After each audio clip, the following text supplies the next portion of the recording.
Graça e paz, queridos. Boa noite. Amém? Você está leve nessa noite? Você está à vontade nessa noite? Amém? Primeira coisa que eu quero começar dizendo para você é que igreja é o lugar de gente que não presta. Então, se você não presta, você está no lugar certo. Seja muito bem-vindo. Né? Uma das grandes dificuldades que a gente tem é quando a gente entra na igreja e achar que a igreja é lugar de santo, de perfeito, de imaculado, de gente que não erra, de gente que não fala bobagem, de gente que não faz coisa errada. Isso é uma grande falsidade. Igreja é o lugar de seres humanos. E seres humanos são passíveis de erro. Seres humanos são pessoas que estão em contínuo aprendizado e em construção.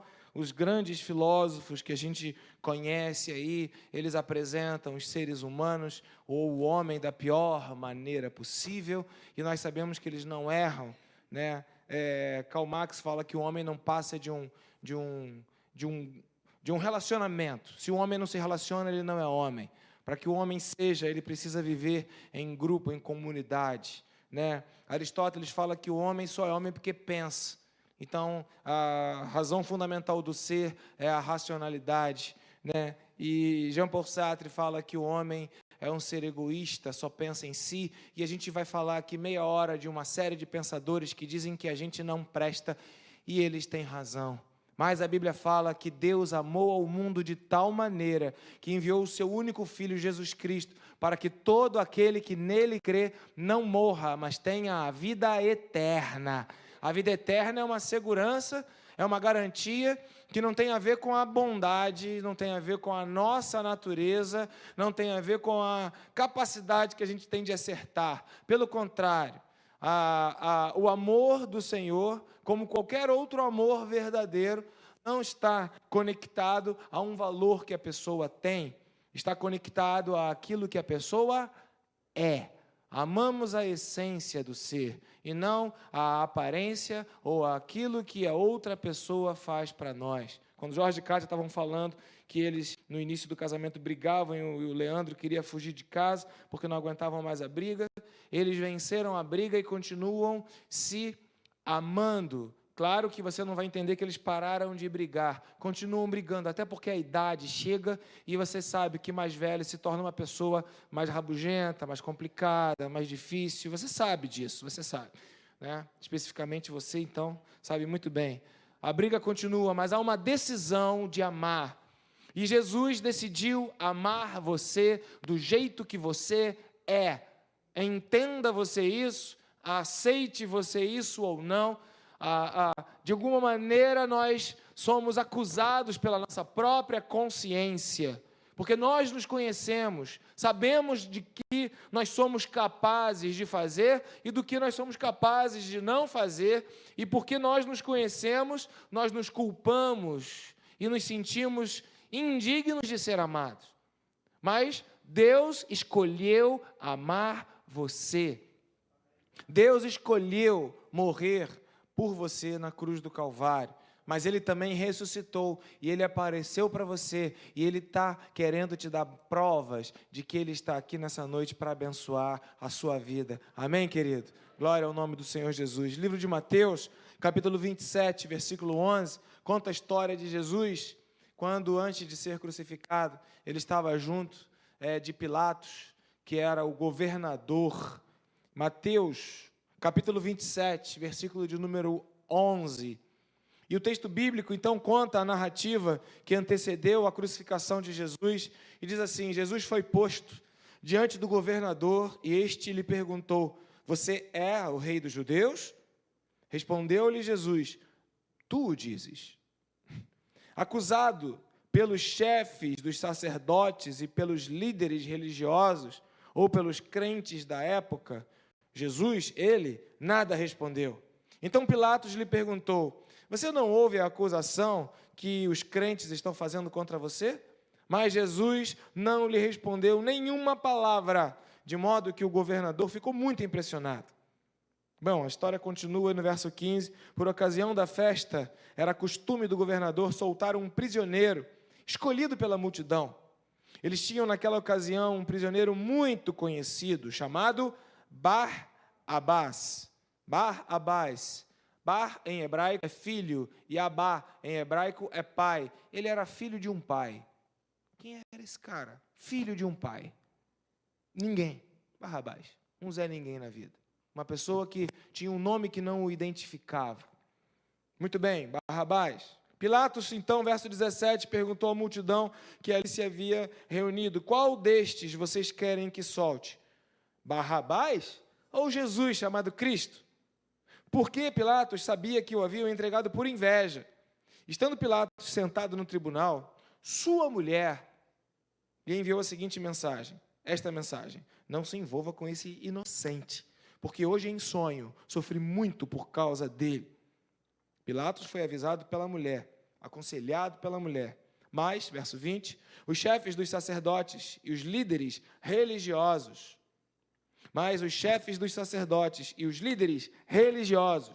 convenceram a multidão a que pedisse Barrabás e mandasse executar Jesus. Então perguntou o governador: qual dos dois vocês querem que eu solte? Responderam eles, a multidão: Barrabás. Perguntou Pilatos: que farei então com Jesus, chamado Cristo? Todos responderam: crucifica-o. Pilatos então interpela: por quê? Que crime ele cometeu?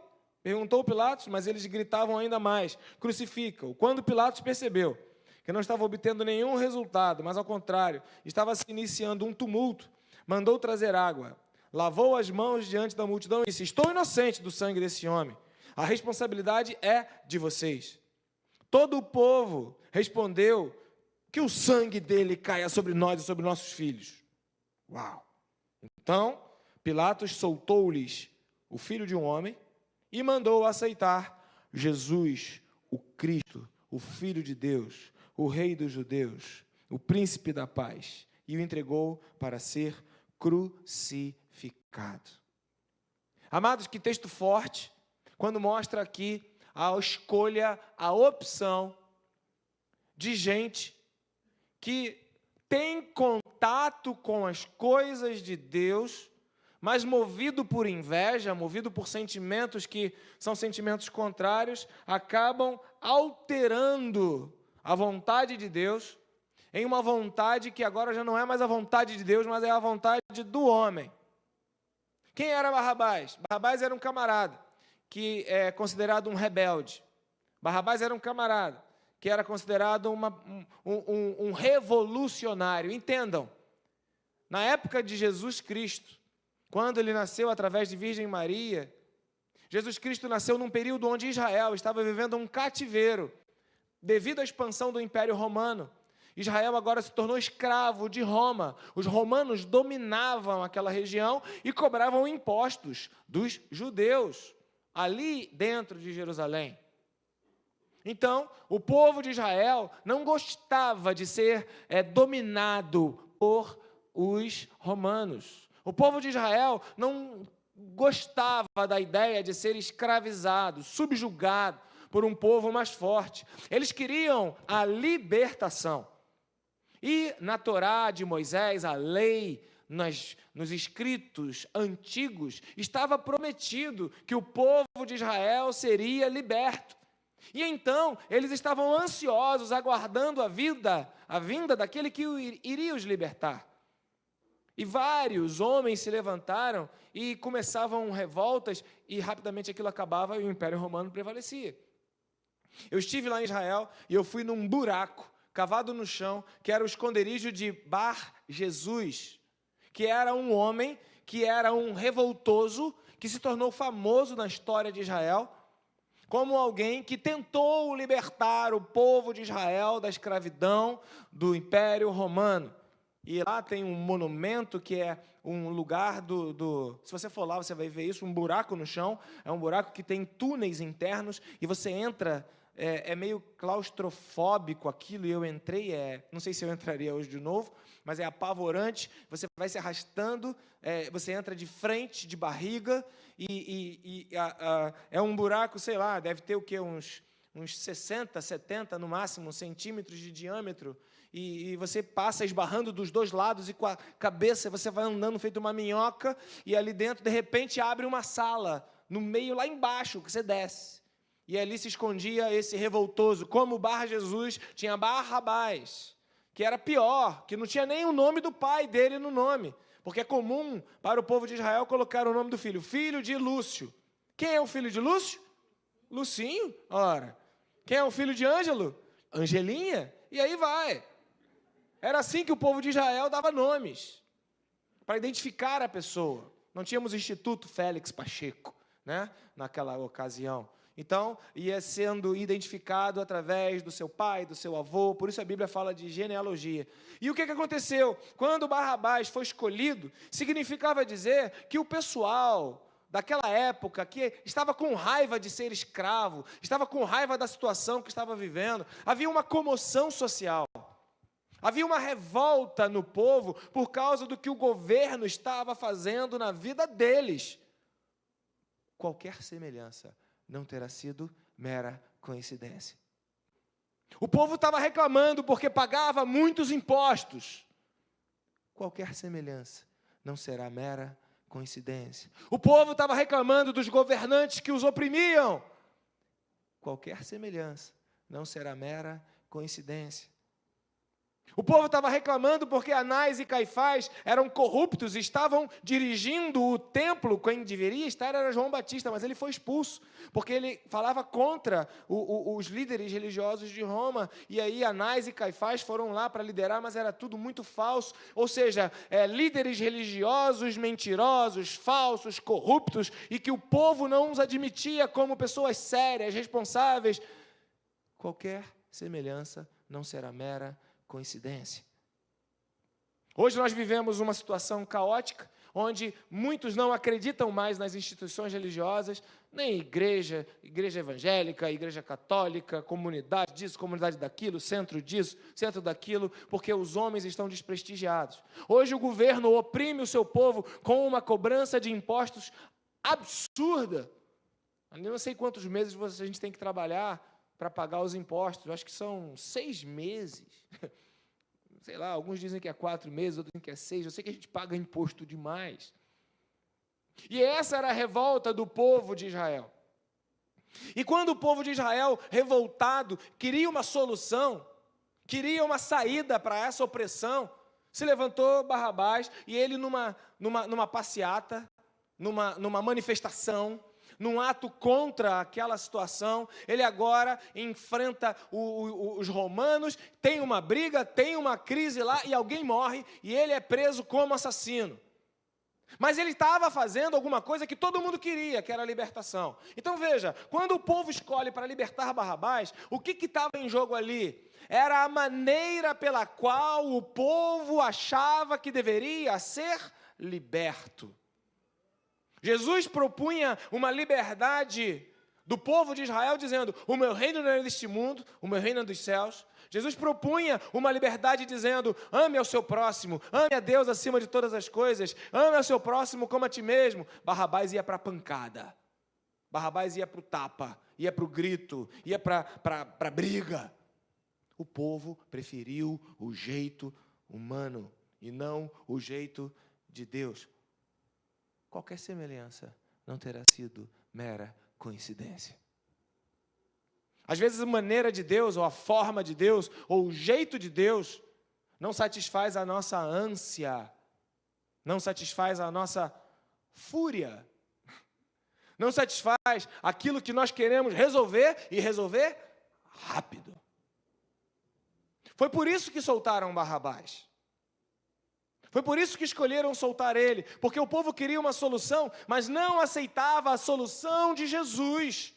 Queria uma solução prática, queria uma solução visível, queria ter uma voz, queria ter um empoderamento, queria ter um grito, queria ser ouvido, queria falar, queria brigar, queria manifestar, queria declarar o que na verdade era uma opressão. Mas Jesus dizia, se o teu inimigo bate a tua face, vira o outro lado. Se caminha contigo uma milha, vai com ele 2. Quem quer esse discurso? Por isso foi crucificado Jesus Cristo. Porque ele fazia os milagres de Deus, ele revelava a grandeza de Deus. As pessoas viviam milagres, mas ele fazia de um jeito que não agradava àqueles que queriam se aproveitar ou dominar pessoas. Por quê? Porque havia um processo que estava estabelecido, um processo cultural que estava estabelecido quando Jesus chegou. As coisas eram daquele jeito.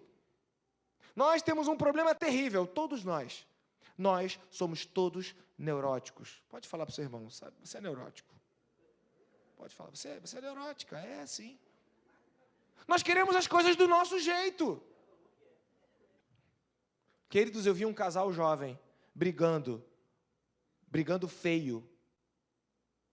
Um casal jovem, menos de 30 anos, casados há 5 anos, jovem, um casal feliz, brigando por causa do pano de chão.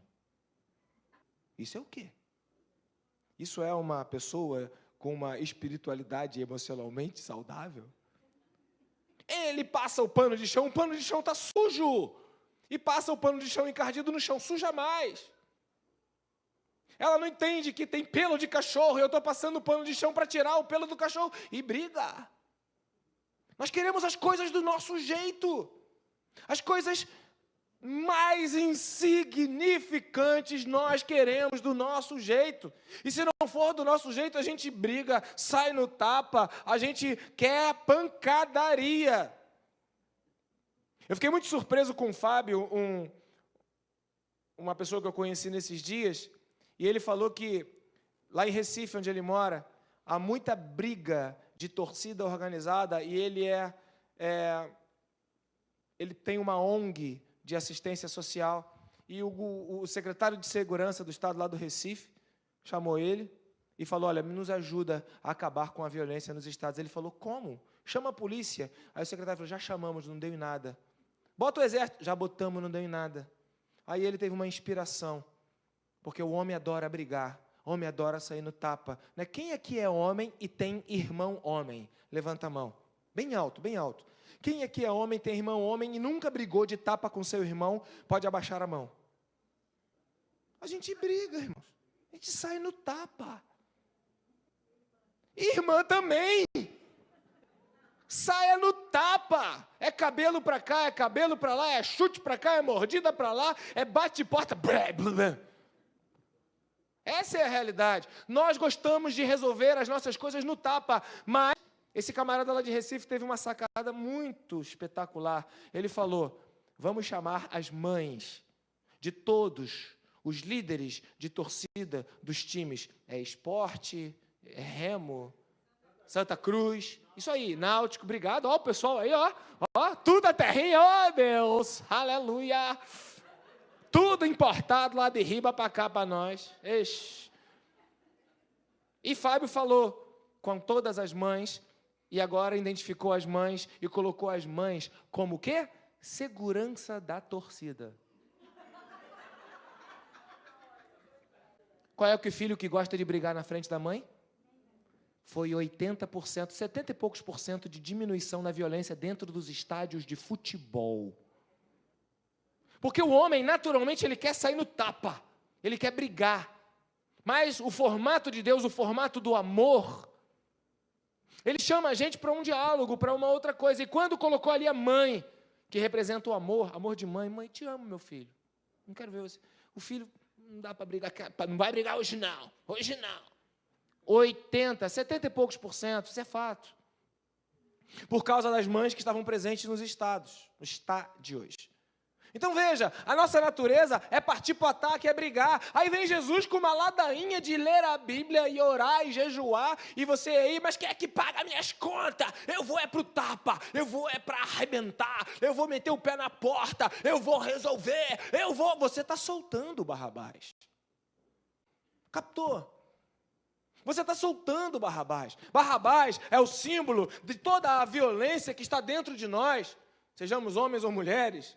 Essa revolta, essa indignação, essa situação que nos irrita, nos aborrece, nos oprime, nos chateia, nos causa o mal. Então tem um espírito chamado Barrabás que está dentro de nós e a gente quer dar vazão a esse espírito. Mas há uma guerra contra o Espírito de Jesus Cristo, que dentro de nós fala: ore, jejue, clame, busque a paz, empenhe-se por alcançá-la. Se depender de vós, no cante a vocês, tenha paz um com o outro. E acabou. A Bíblia chama isso de guerra entre a carne e o Espírito. Mas dentro de nós, na nossa cultura, está estabelecido resolver as coisas no tapa. Graças a Deus pela Lei Maria da Penha. Graças a Deus.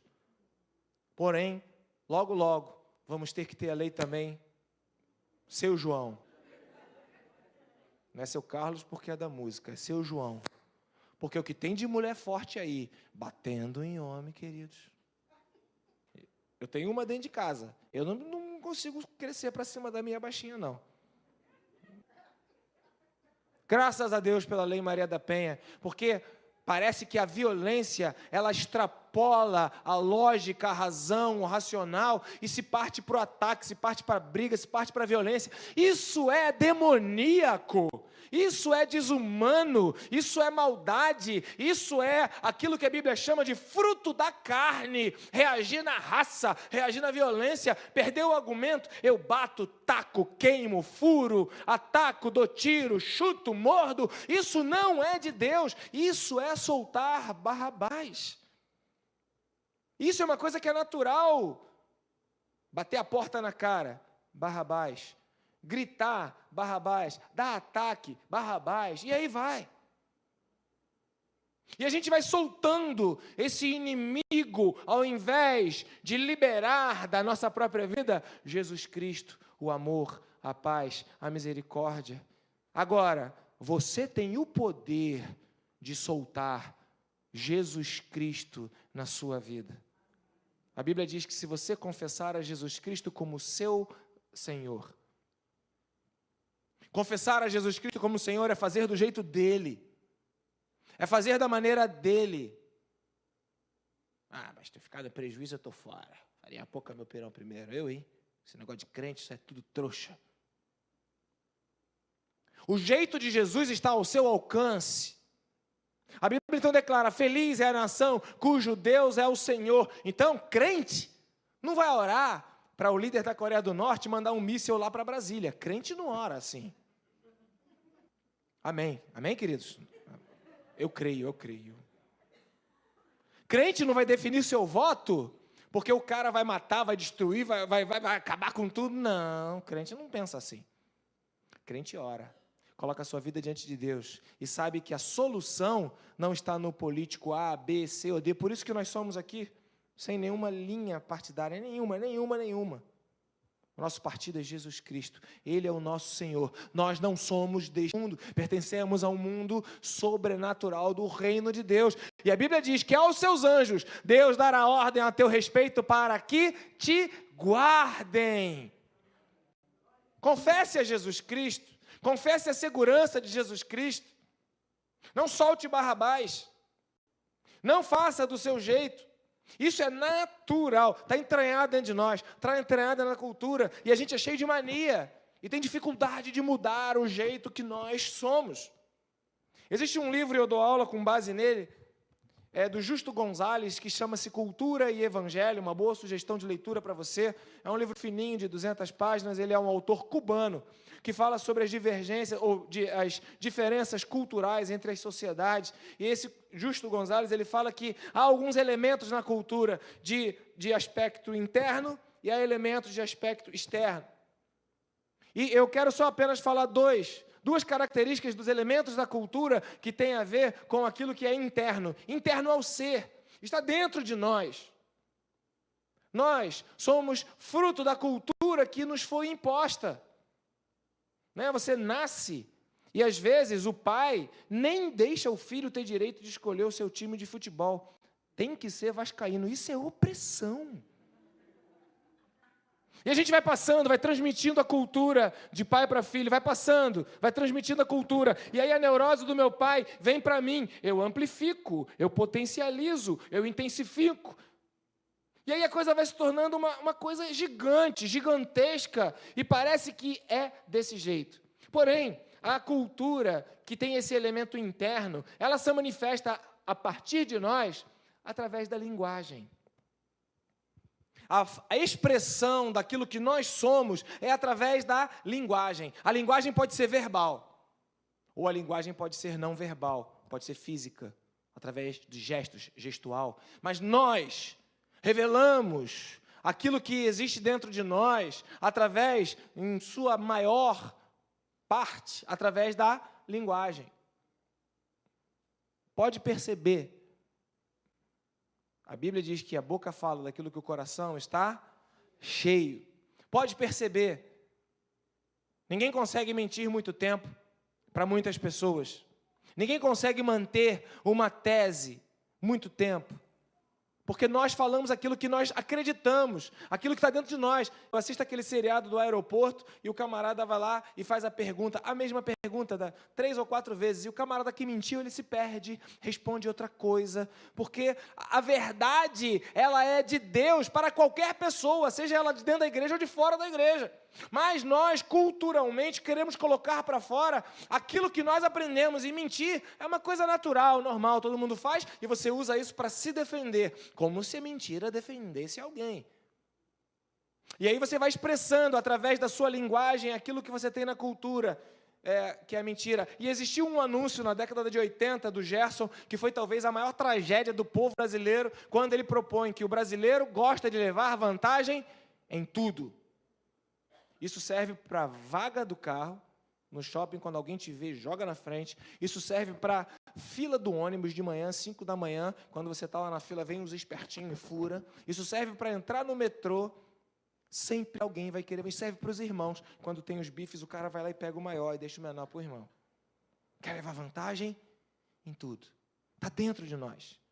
E sem que a gente perceba, a gente vai, através da nossa linguagem, dizendo que aquilo que nós acreditamos, dizendo aquilo que nós somos, dizendo a maneira que nós fazemos. Então veja, a mensagem está falando aqui de Barrabás, que é um jeito violento de ser. E a violência tem muitas maneiras. Tem a violência física, mas também temos a violência verbal.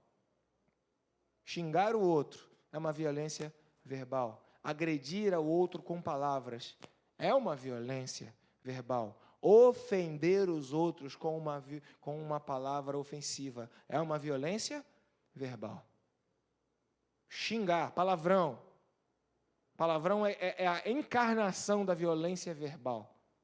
É a raiva, é o espírito de Barrabás sendo manifestado através de uma linguagem de revolta, de contracultura, uma linguagem que vai, de alguma forma, criticar, vai extravasar, vai botar para fora.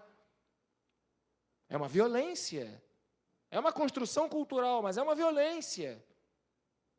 Então, por isso que palavrão é pecado. Então, veja, você vai e começa a construir essa questão de Barrabás, e você vai vendo que você vai manifestando aquilo que você é, o teu jeito, e você traz essas neuroses. Todos nós que estamos aqui hoje, saímos de casa, das nossas vidas, e viemos aqui para um lugar chamado igreja. Eu não sei quantos estão visitando, mas tem bastante gente. Você vem, você é diferente. E você chega aqui e encontra um grupo aqui. Esse grupo que está aqui é um grupo diferente. É estranho, tem um estranhamento, tem aquela coisa, como é que funciona, como é que não funciona, como é que não é. Vai meu filho para lá, senta, levanta, ouve o pastor, dá abraço, ri, vem a palavra, tem que dar dinheiro, não quero, canta demais. Meu Deus do céu, é diferente. Aí você vai, e aí você começa a ter essa troca daquilo que é diferente. E essa troca, você gostou, aí você fica. Aí quem está aqui tem o seu jeito de ser. E quem está aqui que tem o seu jeito de ser, está recebendo uma pessoa que é diferente. Mas por causa da diferença, e a diferença ela agride, ela nos deixa com medo, ela nos deixa assustados, e ela nos faz reagir.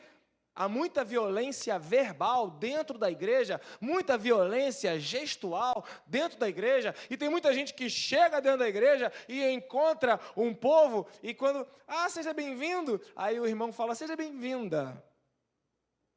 Violência gestual. E você se sente mal.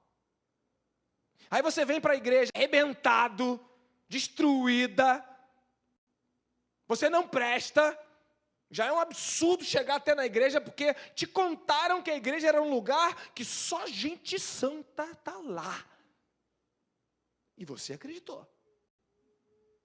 E aí você já fica meio arredio, mas o teu desespero é grande, você está sofrendo, você está mal, você está triste, você já tentou de tudo, já encheu a cara, já procurou homem, já bebeu, já fumou, você não sabe mais para onde vai, qualquer coisa serve, você chega na igreja, diferente, arrasado, destruído.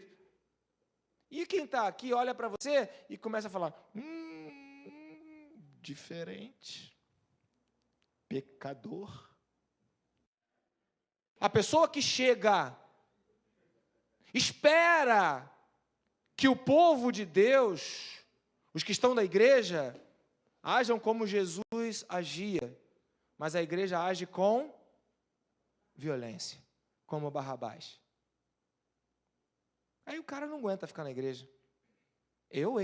Lá é lugar de gente santinha. Foi lá o Jorge e a Kátia falar de retiro de casais. Eu estou com essa mulher, não sei se ela é minha mulher, não sei se ela é, não sei o que ela é, a minha vida toda errada, né? Eu não posso, não vou. Aí some. Não é isso que nós estamos propondo para você nessa noite. O que nós estamos propondo para você nessa noite é que você entenda que se você chega e acha que é diferente e você se sente violentado, nós também que estamos aqui, precisamos que você tenha paciência e misericórdia e não haja com violência contra nós. Porque o camarada entra dentro da igreja e já faz um monte de perfis psicológicos, psiquiátricos, perfis sociológicos, já diz, ali a igreja é de besta. E aí você chega e você começa a traçar um perfil psicológico do pastor, da palavra, do louvor, da igreja, aí você se fecha. Violência. Nós estamos aqui para amar todo mundo que chega. E a mesma dificuldade que você tem diante do estranhamento de chegar num lugar que é novo, nós temos a dificuldade de receber aqueles que são diferentes. Então tem todo mundo que se ajudar, todo mundo tem que ser humano, todo mundo tem que ser, de alguma maneira, complacente, equilibrado, para poder aceitar o que é diferente. Porque senão a gente vai se fechar no nosso mundo, e o nosso mundo feliz de Alice, com todo respeito aqui às Alices presentes, o nosso mundo de Alice vai ser um mundo que não existe. E quando algo diferente chega, a gente continua na nossa neurose. E vai ter briga por causa de cor de parede, vai ter briga por causa de pano de chão, vai ter briga por causa de um olhar, vai ter briga por causa de partido político, vai ter briga por causa de qualquer coisa. Não é o jeito de Jesus, é o jeito de Barrabás. A proposta de Jesus, ela se resume a apenas duas coisas na sua vida. Amar a Deus acima de todas as coisas e amar ao próximo assim como você ama a você mesmo. Só isso. Então quem chega precisa ter paciência com o modus operandi, com o jeito, com a forma como as coisas são feitas dentro de uma instituição eclesiástica, seja ela qual for, esta ou outra. Porque claro que é diferente, você vai encontrar defeito. E a igreja tem que estar aberta, receptiva a receber uma pessoa que é diferente, que prega, né, uma mensagem diferente através da sua vida. Por quê? Porque construiu diferente, chegou num lugar diferente e entra aqui na igreja arrasada, querendo ajuda, querendo uma solução, querendo um apoio, querendo um amigo, querendo um braço, querendo um bom olhar e não querendo uma violência. Todos nós, a Bíblia fala em Romanos, capítulo 3, versículo 23, todos nós somos pecadores e temos uma carência enorme de Deus. Todos nós somos pecadores e carecemos da glória, do amor, do poder, da misericórdia de Deus. A Bíblia chega a dizer que não há nenhum justo sequer. Então para que eu preciso de igreja? Você precisa de igreja para ajudar um ao outro, para apoiar um ao outro, para aprender o que Deus quer que você faça da sua vida, para quando chegar o dia da decisão, você decidir certo, você não decidir errado. Então a igreja vai me ajudar a decidir certo? Sim, se você colocar Jesus como o seu Senhor. Mas se você está na igreja e não entende que Jesus é o seu Senhor, você vai estar diante de Jesus e você não vai escolher o modo de Jesus fazer as coisas, vai escolher o modo de Barrabás. Porque se a linguagem é a expressão da cultura, daquilo que a gente tem dentro de nós. E a linguagem, ela vem através da percepção, que são os dois elementos internos da cultura, que o Justo Gonzalez fala no livro que eu tinha citado anteriormente. São dois elementos. Então, veja, é a linguagem e a percepção. Então, eu percebo e falo. E essa percepção é como eu entendo as coisas, é como eu recebo as coisas, é como eu percebo as coisas. Basicamente, a gente entende a percepção através dos nossos sentidos. Tato, olfato, visão, paladar e audição. Mas em conjunto dessas coisas todas a gente percebe. E quando a gente percebe, a gente transforma aquilo dentro de nós e depois joga para fora através de palavras. E nós podemos ser muito cruéis com pessoas, com instituições, com coisas. Todo mundo é ladrão. Não há ninguém que preste. Todo mundo é isso. Isso aqui é tudo enrolação. Isso aqui é tudo mentira. Eu não acredito em nada que está sendo falado. Isso aqui não é muito bom, é história para a gente alienada. Foi exatamente isso que as pessoas que frequentavam a igreja, elas disseram quando escolheram soltar Barrabás. O nosso jeito é melhor do que o jeito de Deus. O jeito de Deus não resolve. O jeito de Deus não serve. O jeito de Deus não funciona. E por estarem em contato com as coisas de Deus, mas não entenderem que precisavam submeter as suas escolhas às coisas de Deus, eles perceberam as coisas de Deus de maneira diferente. Porque senão tinham falado diferente. Então veja, eu estou na igreja, mas se eu não perceber Deus, se eu não sentir Deus, se eu não tiver uma experiência com Deus, vai chegar uma hora que eu vou me desviar, vou me afastar. E até vou ficar com vergonha de contar, porque posso machucar alguém, que é meu amigo, ou meu pai, ou minha mãe, ou o meu marido, ou a minha esposa, ou alguém que eu considero. Então eu vou indo, não faz mal nenhum, eu vou. Mas a percepção de uma vida transformada, ela não vem. E aí a sua linguagem continua sendo a mesma. Ao seu entorno ninguém vê transformação.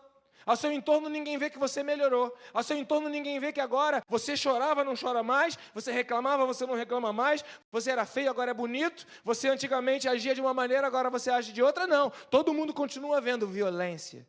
Seja na linguagem, seja na expressão dos gestos, seja na maneira como você recebe pessoas diferentes, na maneira como você tenta se livrar das situações de opressão que vão acontecer na sua vida, vindo elas do Estado, vindo elas do marido, vindo elas da esposa, vindo elas do pastor, vindo elas de qualquer fonte. Você vai querer reagir e a sua reação será de acordo com a sua percepção. Então precisamos mudar a maneira como nós percebemos. Se você não mudar a maneira como você percebe, você não vai mudar a sua linguagem. A Bíblia, então, ela declara que quando 2 ou 3 estão reunidos em nome do Senhor, Ele se faz presente. Você está aqui em nome do Senhor? Amém? Quantos estão aqui em nome do Senhor? Diga assim, eu estou aqui em nome do Senhor. A Bíblia diz que Deus está aqui. Os seus sentidos não sentem Deus. Mas há uma percepção espiritual que você precisa aguçar na sua vida. Se não vir à igreja, vai ser a pior coisa do mundo. Ninguém aguenta. Mas se eu percebo a presença de Deus, conforme a Bíblia declara, conforme o meu Senhor declara, o meu ouvido não ouve, a minha boca não fala, os meus olhos não veem, né? O meu paladar não sente, eu não consigo tocar, mas eu percebo Deus.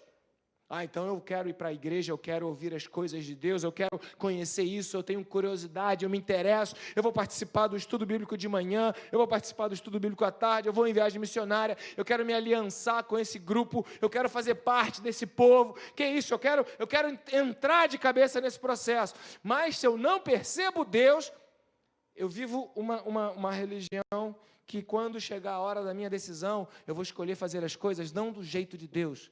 Eu vou escolher fazer as coisas segundo a escolha de alguém que não tem a percepção de Deus. Solta Barrabás. Do meu jeito. Meu jeito é melhor. Sabe, queridos, eu tive uma experiência semana passada que foi uma experiência bem interessante. Dia 10 de maio eu fiz aniversário. No dia do meu aniversário eu fui comer um almoço no Lareira. Que coisa maravilhosa. Propaganda gratuita porque é bom mesmo. Uma carne fantástica. e não tinha vaga, eu arrumei uma vaga para parar, aí fui dar ré no meu carro. Meu carro é maravilhoso, tem aquela câmera que você olha atrás, fui dar ré e... Dei-lhe um arranhão no para-choque traseiro do lado direito, um arranhão profundo. Porque tem aqueles arranhões que dá para passar uma pastinha e sai. Um arranhão profundo.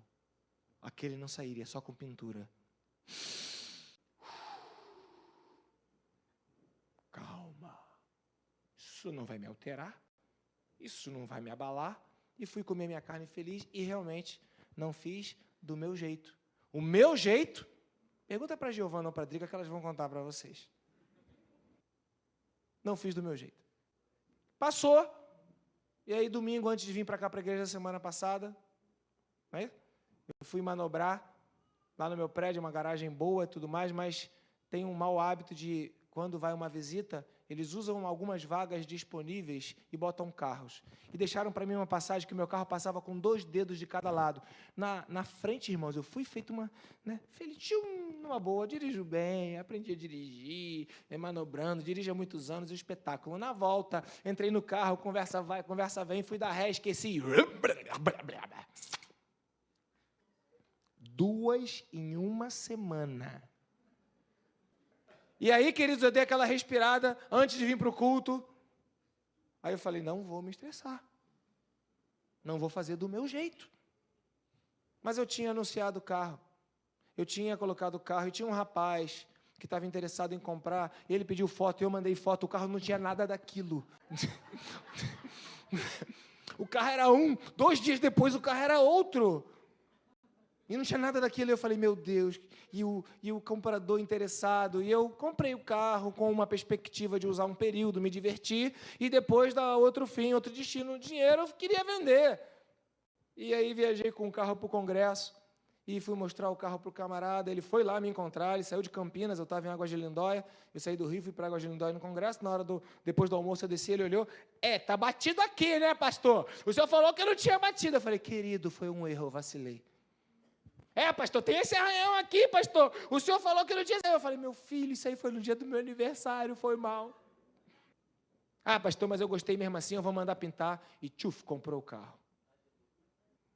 Agora, imagina, se eu não tivesse feito do jeito de Deus. O que eu ganharia? Ganharia mau humor? Ganharia ira? Ganharia que eu deixaria sair para fora aquele espírito de Barrabás, e não ia mudar nada, porque eu não sei o que acontece no futuro. Deus sabe o que acontece no futuro. A verdade é que nós não sabemos o que acontece no futuro, mas nós queremos dominar o futuro. E porque não sabemos o que acontece no futuro, não conseguimos acreditar que todas as coisas cooperam para o bem daqueles que amam a Deus. Eu amo a Deus e tudo coopera para a minha vida. Dando certo ao meu ver, dando errado ao meu ver, está no governo de Deus. Então eu não preciso deixar sair de mim o espírito de Barrabás, da violência, da ira, da reclamação, da murmuração, da raiva, daquilo da tristeza. Não! Eu posso fazer calar a minha alma e acreditar que Deus está no controle de todas as coisas. Em nome de Jesus, você tem uma aliança com Deus. Se não tem, faça. Você tem um compromisso com Deus. Se não tem, se comprometa. Não espere ficar bonzinho, perfeitinho, sem pecado, com uma boa aparência, porque você nunca vai ter isso. E se você tiver, um dia acaba tudo, cai. Fica velho, mochibado. Essa semana a gente estava conversando, estávamos lembrando de uma pessoa que era membro aqui da igreja, eu não vou citar o nome dela, mas a falecida Alcélia, que a gente amava muito, virou para essa irmã e falou assim, tu é uma velha. Eram 2, na base dos 80, batendo papo um com o outro, uma com a outra. No retiro de carnaval, essa senhora também, da mesma idade da Alcélia, já bem idosa, né? Bem idosa, com a pele já bem, com uma mala enorme, cheia de produtos de beleza. E a Alcélia com aquela suja da mãe do Arnaud, né? A mãe do Arnaud que estava se alegrando com as minhas batidas no carro. A Océlia falou, tu é uma velha, esse produto de beleza não serve para nada, só para gastar dinheiro, porque a tua pele é ruim. E houve briga lá, espírito de Barrabás, violência. Porque a idade chegou e ela chega. E tem gente que vem para a igreja destruído, arrasado, mas quer continuar com aquela cara de aparência, de que Deus fala comigo, de que eu sou uma pessoa melhor, de que eu não tenho pecado. Queridos, nós somos seres humanos. Quando houve uma mulher pega em flagrante adultério, não havia suspeita, ela foi pega em flagrante adultério, estava traindo o marido dela. Trouxeram para Jesus e falaram, Jesus, essa mulher não presta. Sabe o que Jesus fez? Ignorou. Eu vou repetir, a nossa Bíblia, a Bíblia que nós seguimos, a Bíblia que está sendo pregada nessa noite para você, quando chegou uma pessoa cheia de erro, uma agressão, para qualquer um que é defensor do bem, que é a maldade de esfaquear através da emoção, com uma traição, aquilo fere, aquilo machuca. Quem já foi traído sabe como isso machuca. E trouxeram essa mulher para Jesus, para poder então agir com o espírito de Barrabás, porque ela fez uma violência. E apresentaram para Jesus aquela mulher pega em flagrante adultério. E Jesus respondeu com o quê? Com indiferença àqueles acusadores. Sabe por quê?